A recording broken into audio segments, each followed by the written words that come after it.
करके पूछती है, कहती है उसको, अरे तू ये किसका नाम ले रहा है? थोड़ी देर तक तो वो सुनो ही गुना, अपनी धुन में रही हो। फिर वो जी लेट दियो तो उनको थोड़ा गुस्सा सो याद हो, कौन को नाम ले रही से बता? जना कहता तेरा कसम को ले रहे बिल में गुस्सा हो गया भाग रहा और भगवान हाँ महाराज वो तो ये कहते वो नाम करे थे।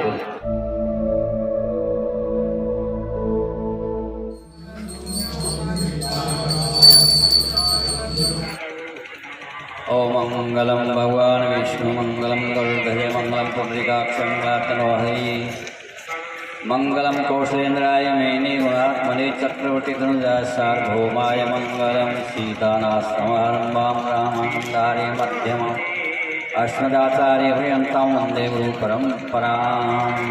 ओम परम गुरुभ्यो नमः परात्पर गुरुभ्यो नमः श्रीमात्मा गुरुभ्यो नमः श्री आत्मा गुरुभ्यो नमः आदि गुरुदेव अनादि गुरुभ्यो नमः गुरुदेव गुरुदेव शरण गुरुदेव। तो आपने कहा ना कि श्रद्धा और विश्वास, तो एक मैं भी आपको सुना देता हूँ श्रद्धा और विश्वास और भोला। ऐसे महात्मा कथा कर रहे थे तो कहा उन्होंने कि गुरु बिन भव निधि तरे न कोई, जो गुरु जो विरंची शंकर सम होई। भाई गुरु के बिना मुक्ति नहीं होती है, गति नहीं होती है, चाहे वो शंकर जी के समान ही क्यों न हो, ब्रह्मा के समान ही क्यों न हो। तो कोई बूढ़ा आदमी कहीं जा रहा था काम से, वो भी कथा में खड़ा रह के थोड़ी देर सुनने लग गया, तो उसने सुना कि गुरु तो हमने भी नहीं दिया है भाई आज तक। तो ये काम है कि किसी काम से जा रहा था लेकिन लौट के घर नहीं गया, कि वो काम पहले कर लिया, मुख्य काम यो से वो काम हो जाए। तो गुरु की तलाश में गए, तो कहीं डोलते फिरते गंगा जी के, कहीं गंगा जी के किनारे बता दिया कि भाई वहाँ संत मिलेंगे। चले गए गंगा जी के किनारे, संत रहते थे, अच्छे थे, महात्मा थे। उनके पास में चला गया और जाकर के कहा कि महाराज मैं आपको गुरु बनाने आया हूँ। तो कहा महात्मा ने कहा कि भाई गुरु बन शिष्य हम जब बनाएंगे 2-4 महीना 6 महीना तेरे को यहाँ देखेंगे, तू यहाँ सेवा कर आश्रम की, फिर तेरे को शिष्य बना लेंगे। अब जिसको जो लगन होती है, जिस वस्तु के लिए की लगन होती है ना, और उस वस्तु को प्राप्त करने के लिए वो मन से तन मन से प्रयत्न करता है। अगर लगन हो तब तो, और नहीं तो कोई बात नहीं। तो खूब तन मन से सेवा करे कि महात्मा प्रसन्न हो जाए। तो 2-4 महीने बीत गए, तो उनके बाद में महात्मा से कहा कि महाराज अब तो मुझे मंत्र दे दो। तो महात्मा ने कहा कि भाई मैं तेरी सेवा से बहुत प्रसन्न हूँ और तू बहुत पवित्र आत्मा है, लेकिन क्या करूँ मुझे समय कम मिलता है और याद नहीं रहती, इसलिए तू मुझे ऐसे समय में याद दिलाना जो ये पब्लिक नहीं है। क्योंकि ये काम मंत्र जो दिया जाता है वो एकांत में दिया जाता है, सबके सामने नहीं दिया जाता। इसलिए मैं अकेला हूँ, ऐसे अवसर पे तो मुझे याद जरूर दिला देना, ठीक है। तो वहाँ नदी का तट था, स्नान करने वाले आते थे महात्मा जी के पास में, और भी कई कामों के लिए आते थे, अपनी समस्याओं के लिए आते थे। तो सुबह से शाम तक महात्मा सुबह उठते तो अपनी माला में जब बैठ जाते, अब उठते तो फिर पब्लिक का वहाँ नहाने धोने वालों का ये चलता रहता, कुछ दर्शन करना आ रहा था, मिलता ही नहीं सब, वो इसी ताक में रहता था। सेवा भी करता, देखता कि बाबा जी अकेले। तो क्या होता है, नहीं मिला कभी समय, तो ऐसे भी 5-6 महीने बीत गए। तो महात्मा जंगल जा रहे थे, संध्या के टाइम हो गई थी, 5 बज गए, 6 बज गए शाम की टाइम में जंगल। तो कमंडल लेकर के जंगल जा रहे थे। आश्रम में आदमी तो बहुत आए हुए थे, लेकिन जंगल जाना था उनको। तो जंगल समझते हो ना, पहले निमटवा जाए सकते हो। अब ये लैट्रिन बाथरूम तो अब बने हैं, पहले जंगल में ही जाना पड़ता था। और महात्मा तो बहुत दूर जाते थे, 1-8 किलोमीटर दूर जाते थे आश्रम से। तो उसने ये देखा कि अब एकांत है, बाबा जी अकेले जा रहे, अकेले जा रहे हैं। वो भी पीछे पीछे चला गया। अब बाबा जी ने जो है ना, पीछे फिर के देखा नहीं, चले गए जंगल में, झाड़ियों के अंदर। पहले क्या थे कि डोलडाल निमट में जाते थे तो बहुत वृक्षों की ऐसी ओट में बैठते थे कि कोई दूसरा आदमी नहीं देख ले। तो झाड़ियों के अंदर बैठ गए, जाकर के बैठने लगे ही थे कि वो पीछे था ना, वो जाकर के उनको बैठने से पहले ही वो बोल दिया कि भाई निमटना, बैठ जाएंगे, इससे पहले ही वो बोल दिया उनके कान में बोला, महाराज यहाँ अपने अकेले ही, अब दे दो मुझे। महात्मा को झिझड़ आ गया, कह रहे तू तो ऊँच गो,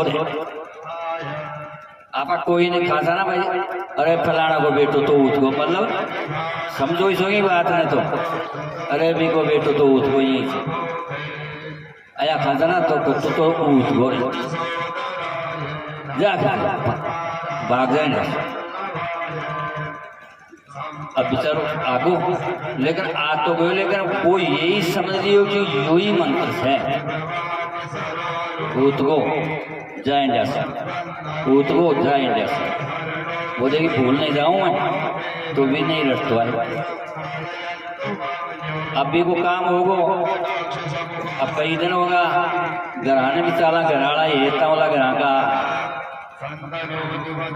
तो था मैं कोई पहले देख होला बहुत से आदमी कि आपने कुआ चाले सकते, तो बहुत सी जगह तो अर्थ होता, अर्थ वो चाहते ना माड़ा पानी की, और सरसू पानी काटता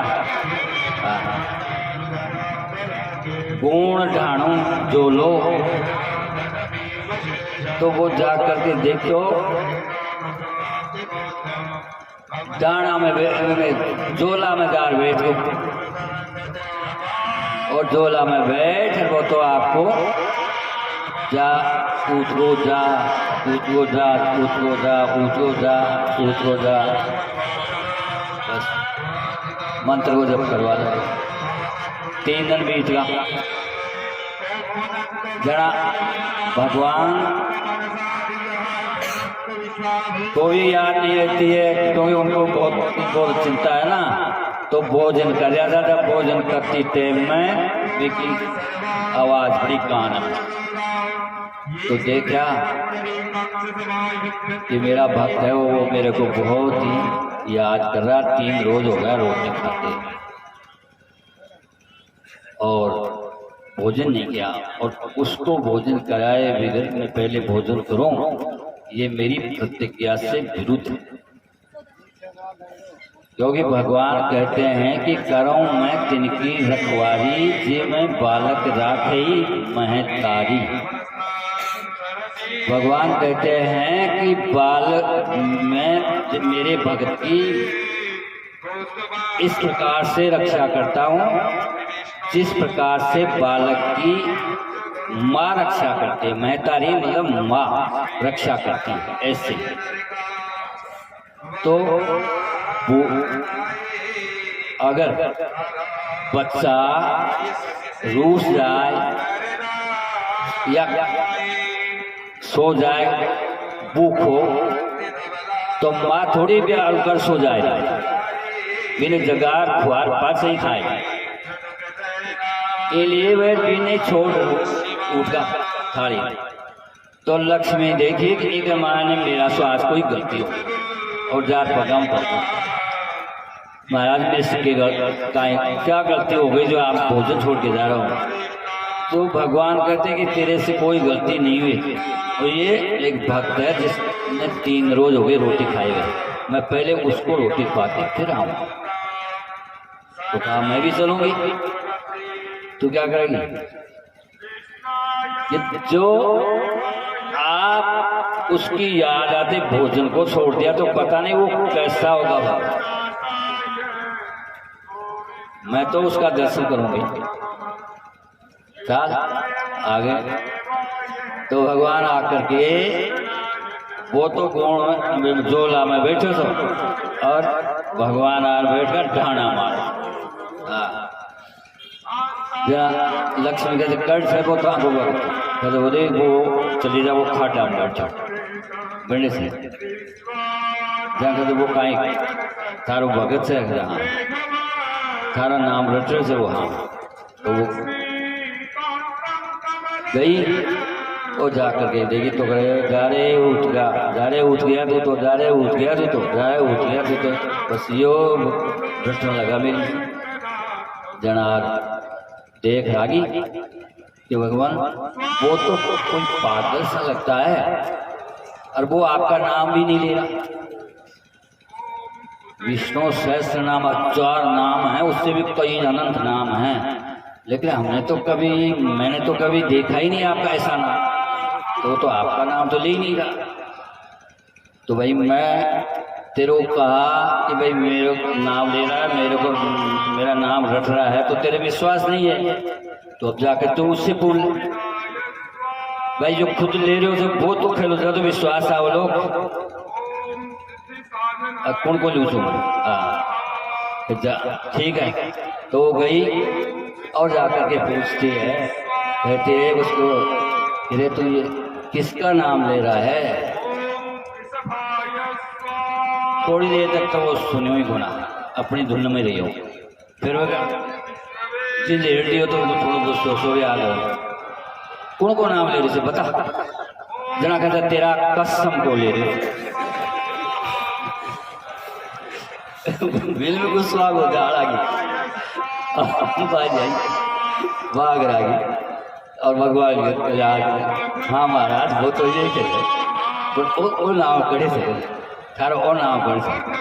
तो भगवान कहते हैं कि जितनी भी सृष्टि में जो भी है वो मैं हूँ, मेरा ही नाम है ये, मेरे से रहित कोई वस्तु है ही नहीं। हरि व्यापक सर्वत्र समान सब जगह। तो भगवान ऐसे लक्ष्मी को समझा बुझा करके फिर भी ने राजी कर और रोटी खुआई। तो ये है श्रद्धा और विश्वास की बात। और ये ज़्यादातर के जो पवित्र होते हैं, शुद्ध आत्मा होती है, उनको नहीं सत्य का ज्ञान असत्य का ज्ञान जो कहते वो सत्य ये की बात है उनके सामने सत्य है सत्य। अगर कोई आदमी ऐसे बोले आदमी हैं जिनको झूठ भी बता दे तो वो भी सत्य मानते हैं, उसको भी असत्य नहीं मानते ऐसे। और वैसे दो भाषा भी दो ही है, एक सत्य होती है और एक असत्य, दो ही भाषा होती है। तो वो भोले आदमी तो एक ऐसा भाषा सत्य जानते हैं, ऐसे जानते ही नहीं कि असत्य भी होती है क्या, कोई असत्य भी बोलता है। इसलिए गाँवों में तो फिर भी अभी पवित्र हैं, सब शुद्ध हैं और आप लोगों ने बहुत अच्छा उत्तम काम कर रहे हो। विष्णु यज्ञ की चौथा दिन चल रहा है, चौथा दिन की शुभ मंगल वेला में श्री जगद्गुरु धूमनापीठाधीश्वर भगवान के सानिध्य में हो रहे यज्ञ और भगवताचार्य जी के मुखारविंद से श्रीमद्भागवत ज्ञान यज्ञ संत समाज सभी के विराजे हुए हैं। सभी यज्ञ में बैठे हुए यजमान विद्वान माता भाई बहन, इस महामहोत्सव की आप सबको शुभ बधाई, शुभ मंगल कामनाएं। ये विष्णु महायज्ञ आप सबका कल्याण करें। यज्ञ भगवान यज्ञ के द्वारा सब कार्य सफल होते हैं, सब सिद्ध होते हैं।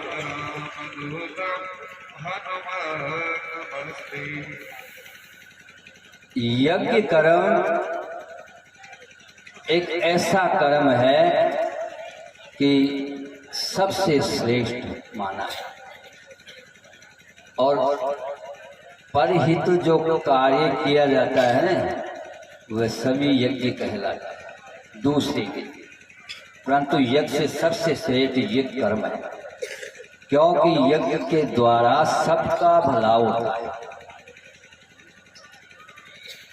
हम भला करें, किसी का परहित करें। एक गांव में टंकी बनवा दी जल के लिए, पानी पीने, लेकिन वो गांव कोई जितना ही हित होगा, कोई मरीज है उनको दवाई दिला देंगे, 100 को 50 को 1000 को दवाई दिला सकते हैं, लेकिन सारे विश्व के जीव प्राणियों का हित यज्ञ के द्वारा ही होता है।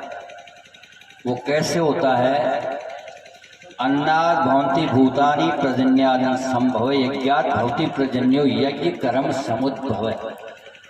अन्न के यज्ञ के द्वारा वर्षा होती है और वर्षा से ही अन्न पैदा होता है। वर्षा से ही घास, वनस्पति, वृक्ष आदि फल फूलते हैं। तो वर्षा से सब काम कार्य होता है और हम लोगों के लिए अन्न भी होता है। तो वर्षा होगी तभी अन्न होगा, नहीं तो परेशान है, दूध पीने के लिए पानी नहीं मिलता है। रोटी शायद नहीं मिले लेकिन पानी तो मिले ही। वृक्ष होंगे तो पक्षियों का भोजन होगा, घास फूस होगा तो पशुओं का भोजन होगा। इसलिए पशु पक्षी सब प्राणियों का हित होता है यज्ञ के द्वारा। और वह यज्ञ होता है ऐसे महापुरुष के सानिध्य में, और ये ऐसे खड़े हो जाए आगे चले तब ये यज्ञ होता है। अब ये आप जानते हो ना, बारात में जैसे दूल्हा होता है ना, दूल्हा तो उसको वर भी तो कहते हैं ना, कहते हो ना। वर का मतलब होता है श्रेष्ठ, उत्तम। श्रेष्ठ उत्तम क्यों है कि 500 आदमी बारात के हैं और उसमें वो एक दूल्हा श्रेष्ठ है, इसलिए कि वो दूल्हा नहीं होने से वो 500 आदमी बारात वाले का कोई मूल्य नहीं। बिन दूल्हे की बारात किस काम की, कोई काम की नहीं। इसलिए ऐसे महापुरुषों का सानिध्य और ऐसे महापुरुष खड़े हो जाएं तभी ये यज्ञ संपन्न होता है। और ये बात है कि अपने गांव में प्राय अभी भी बहुत से आदमी बहुत शुद्ध पवित्र आत्मा के, उनको कह दे वैसे ही ठीक है।